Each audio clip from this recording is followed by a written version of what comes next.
বাংলাদেশের যত চিহ্নিত অপরাধী আছে তার বড় একটা অংশ এখন ভারতে। এ তালিকায় সবশেষ যুক্ত হয়েছে ওসমান হাদিকে টার্গেট করা ছাত্রলীগ নেতা ফয়সাল করিম মাসুদ। হাদিকে রিকশায় চলন্ত অবস্থায় টার্গেট করে পালিয়ে যাওয়া মাসুদ ময়মনসিংহ সীমান্ত দিয়ে ভারতে পালিয়ে গেছে। বিশ্বস্ত সূত্রের বরাত দিয়ে যমুনা টেলিভিশনের ময়মনসিংহের ব্যুরো চিফ হোসেন শাহিদ এ তথ্য জানিয়েছে।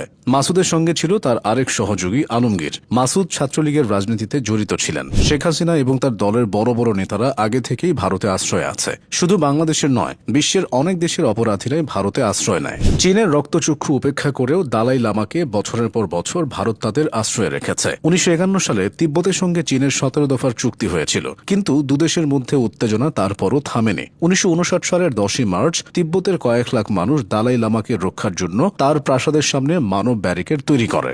এরপর তীব্র শঙ্কা এবং বিজ্ঞ ব্যক্তির পরামর্শে দালাই লামা তিব্বত থেকে পালানোর সিদ্ধান্ত নেন। সে বছরের 31 মার্চ তিনি ভারতের অরুণাচল প্রদেশে যান। তাকে গ্রহণ করে আসাম রাইফেলসের সেনারা। দালাই লামা ভারতে আসার পর তীব্র চাপে পড়েন তৎকালীন প্রধানমন্ত্রী জওহরলাল নেহেরু। কিন্তু এরপরও ভারত তাকে আশ্রয় দিয়েছিল এবং এখনও দিয়ে যাচ্ছে। আফগানিস্তানের এক সাবেক প্রেসিডেন্টও ভারতে আশ্রয় নিয়েছিলেন। তিনি মোহাম্মদ নাজিবুল্লাহ আহমদজাই। নাজিবুল্লাহ 1986 সালে সোভিয়েতের সমর্থনে আফগানিস্তানের প্রেসিডেন্ট পদে আসীন হন। প্রায় 6 বছর প্রেসিডেন্ট পদে থাকার পর ইসলামী মুজাহিদিনরা যখন 1992 সালের এপ্রিলে কাবুল দখল করে, তখন প্রেসিডেন্ট পদে পদত্যাগ করে নাজিবুল্লাহ ভারতের কাছে আশ্রয় চান। তা মঞ্জুর হয় সঙ্গে সঙ্গেই। ভারতের সঙ্গে আফগান রাজনীতিক নাজিবুল্লাহর ঘনিষ্ঠ সম্পর্ক ছিল কিশোর বয়স থেকেই। ভারত শাসিত কাশ্মীরের বারামুলার একটি সেকেন্ডারি স্কুলে তিনি নিজে পড়াশোনাও করেছিলেন। তবে 1992 সালে ভারতে আসার চেষ্টায় এয়ারপোর্টে আসার পথেই আফগান নিরাপত্তা রক্ষীরা নাজিবুল্লাহকে আটকে দেন। তার আর দিল্লির বিমানে চাপা সম্ভব হয়নি। নিজের জীবন বাঁচাতে নাজিবুল্লাহ এরপর গিয়ে আশ্রয় নেন কাবুলে জাতিসংঘের কার্যালয়ে। এই ঘটনার কয়েক মাস আগেই বিপদ বুঝতে পেরে তিনি তার স্ত্রী ও 3 কন্যা সন্তানকে গোপনে ভারতে পাঠিয়ে দিয়েছিলেন। কিন্তু সেই তথ্য তখন প্রকাশ করা হয়নি।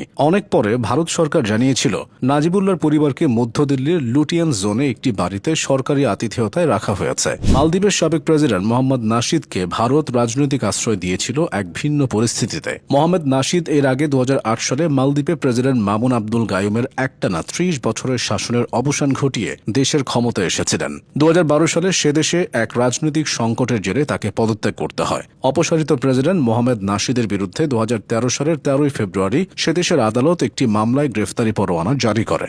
সেই ওয়ারেন্টের ভিত্তিতে পুলিশ তাকে গ্রেফতার করার আগেই তিনি চলে যান রাজধানী মালের ভারতীয় হাই কমিশন ভবনে। ভারতের সঙ্গে তার আগে থেকেই সুসম্পর্ক ছিল। এরপর দিল্লির সঙ্গে পরিস্থিতি নিয়ে দ্রুত আলোচনা করেন তদানীন্তন ভারতীয় হাই কমিশনার। পরে সাবেক প্রেসিডেন্ট মোহাম্মদ নাশিদকে রাজনৈতিক আশ্রয় মঞ্জুর করে মনমোহন সিং সরকার। ভারতে আশ্রয় নেওয়া সবচেয়ে বড় নাম বাংলাদেশের সাবেক প্রধানমন্ত্রী শেখ হাসিনা, যিনি এখন আদালতের রায়ে দণ্ডপ্রাপ্ত।